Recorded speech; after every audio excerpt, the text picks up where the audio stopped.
Hello, my name is Jack Sampel, and this is Module 4, Understanding My Community, here at Piper High School. First, we're going to go over the customs and traditions. Homecoming is a huge tradition, huge custom. We have Piper Fest. It's awesome. It's this big festival. It has a car show, craft fair, silent auction, and of course the football game goes with homecoming as well. Senior breakfast is a huge tradition. I know a lot of schools do it, but also it's really big in Piper, and a lot of the parents come out to the senior breakfast. It's really cool. Also, the baccalaureate is really a big deal. We usually have it at a local church for the seniors graduating. Team dinners are always a big tradition within sports.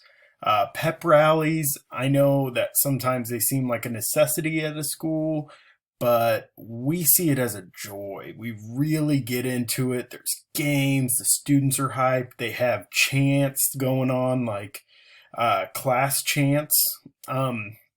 So say a class graduates in 2021, they'll say 21212221. And that's their chant for that class. They chant that all 4 years at Piper High School during pep rallies and other assemblies, if they get the chance. And also we have the Wyandotte County Fair.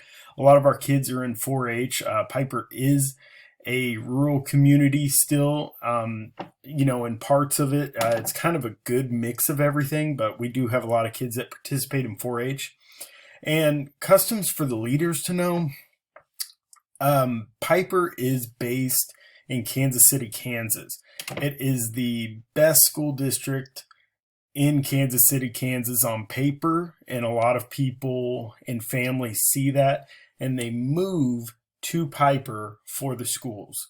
The school is the community. People rally around it, and the community is the school. It's focused there. We have a lot of public service people like police officers, firefighters, people who work within the unified government who have to live in Wyandotte County. They go and move to Piper so their kids can have a great education. And we really try to strive for the best for them. So demographics, 78% of the community has a high school diploma and 17.8% have a bachelor's degree or higher. Like I said, there's a lot of people in public service, so most of them can get by with a high school diploma or an associate's degree, but that data was not shown. Age range, we have over 35% are 18 and under. And I think that shows just how community and school focused we are. A lot of people are there to put their kids through our public education system. Occupations, like I said, law enforcement, firefighting, have a lot of scientists in the community who work at Cerner. Material moving, a lot of people have their own companies for that. Healthcare and administrative. And it is predominantly white, but it, as you can see, it is growing in a diverse way, and that's always a great thing. And 95.3% of the community members are U.S. born, but we do have populations from Mexico, Croatia, Korea, United Kingdom, Burma, Thailand, and it wasn't listed in Statistical Atlas, but I do see a lot more students from Nepal these days as well. And I think that community is growing in Wyandotte County as we speak. When I taught at Wyandotte, there were a lot of Nepal students. So communication channels in Piper. They are big on social media. They update their Facebook quite a bit, Instagram and Twitter. Twitter, they have multiple accounts. Each principal has their own account. The superintendent has their own account. Each Piper school and the district has their own account, and the activities has their own account. So a lot of stuff going on with Twitter. Broadcast media is not really utilized often, except for like school closings, and that's about it. And like I said, Facebook is really the most effective right now for reaching parents. They don't get on Instagram and Twitter as much, and pretty much everybody in the community tends to use Facebook, I've noticed. It just seems like it went away for a while and now it's back. Facebook, a lot of people use it, especially a lot of the members in Piper. So next we have the community groups in Piper, and these are very supportful groups. We have Piper PTA, the Piper Booster Club, Piper Optimist Club, and they're part of a national organization called Optimist. We have the Piper Educational Foundation. We have local church groups and business partnerships. And looking at the purposes of these, Piper PTA really looks to help out anything educational related. The Booster Club helps out organizations and sports. Think of more club-based extracurricular activities. The Piper Optimist Club, though, really kind of fills the gap between those two if they don't have enough educational support or sports support. Piper Optimist has like different leagues and clubs for youth within the community, and parents have an opportunity to coach and be involved. They also support academics, and they focus on optimism and sportsmanship in those. So I've noticed a lot of kids who come from those programs, it really shows when they get to the high school level. And then we have the Piper Educational Foundation, and they are academic focused, but they support the academic side through community partnerships. And I think that's really cool. They have a lot of ends. There's a lot of giving back to Piper. Even if people move away from Piper, they still kind of find their way into this Piper Optimist Club, or they support the Piper Educational Foundation. Church groups, I added this in. There are quite a few churches in Piper, and they kind of focus on individual and group needs. I've just seen on different Facebook groups, things like that. If someone needs help, someone is talking about a church and saying, reach out to them, reach out to this church or that church or anything like that. They kind of just handle things on a case-by-case basis, and they're just a great support for the community members and families within Piper. And last but not least, those business partnerships we talked about. These are great opportunities for students. They might provide internships, possibly scholarships here and there. We do have a partnership with Cerner, but it's kind of looking like they're going to close the Kansas City, Kansas location out near Legends.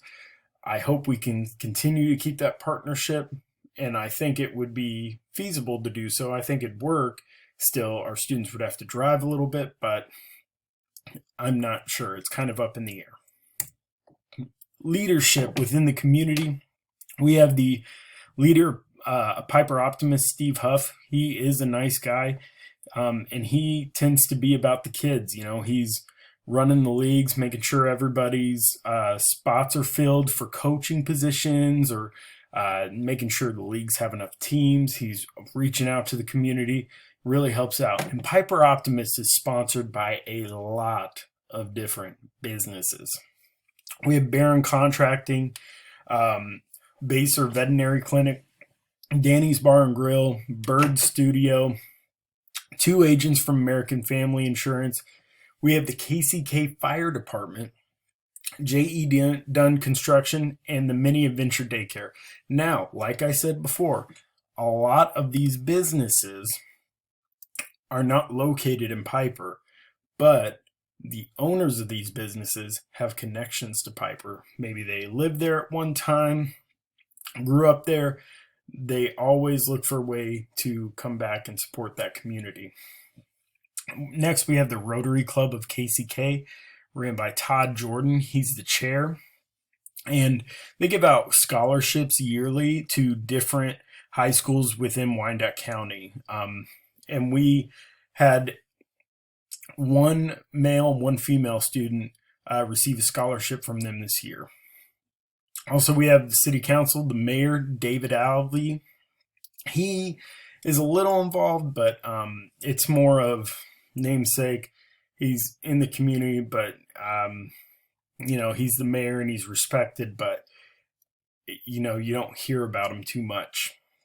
And next we have the Community First Bank, and I've never met David Spiar, but they actually run a Piper credit card for school employees. And so they're always at our beginning of the year staff luncheons, things like that. They're getting their name out there. And they also might come to the school and give away some freebies to students and kind of get their name out there and be a nice beacon of positivity in the community.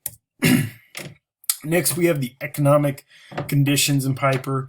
COVID-19, as far as the loss of jobs go, there were quite a few hits in the fields of the restaurant industry or anything that really affected people getting out and going during the shutdown. And I think a lot of families have bounced back. I've heard of a lot of families who had to switch jobs during that time, but ultimately it seemed like everybody in Piper fairly did okay.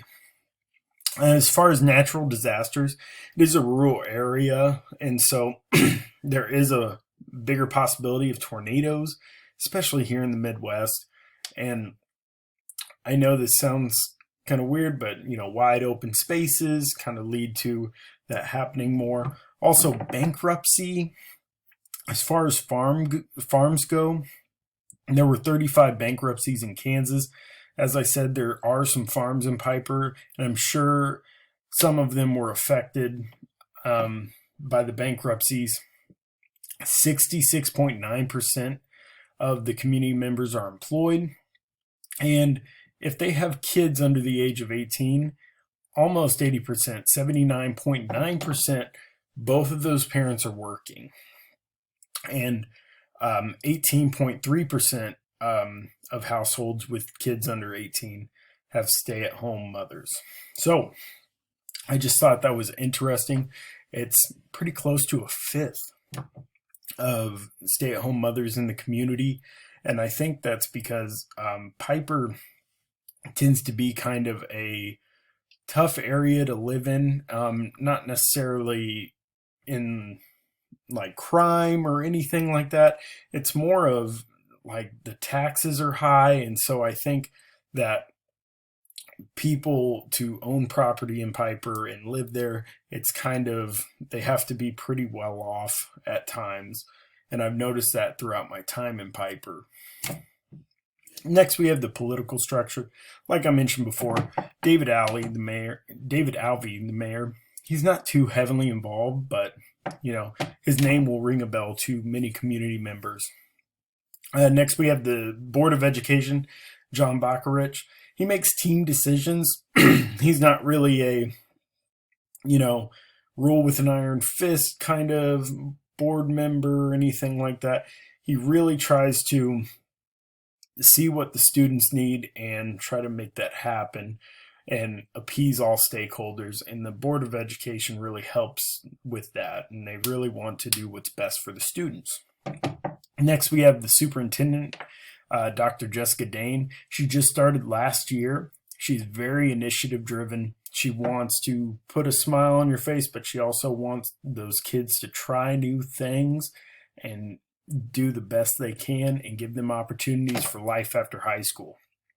That brings us to her being very career education focused. And I have to say she's personable.